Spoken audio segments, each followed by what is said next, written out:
সুপ্রিয় দর্শক, কালের কণ্ঠ ফেসবুক লাইভে আমি কাজল আর্য যুক্ত রয়েছি। আপনাদের জানাবো ঢাকা টাঙ্গাইল যমুনা সেতু মহাসড়কের সর্বশেষ অবস্থা।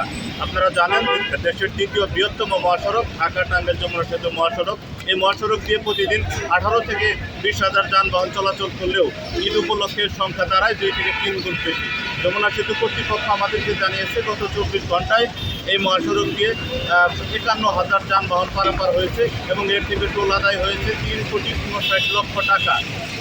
গতকাল বুধবার গভীর রাত থেকে শুরু করে এবং আজকে এই বেলা 11টা পর্যন্ত মহাসড়কে রয়েছে যানজট এবং ধীরগতি এবং ভোগান্তি উপেক্ষা করে উত্তরের মানুষ তারা পরিবারের সাথে ঈদ আনন্দ ভাগাভাগি করে নিতে নারীর টানে বাড়ি ফিরছেন।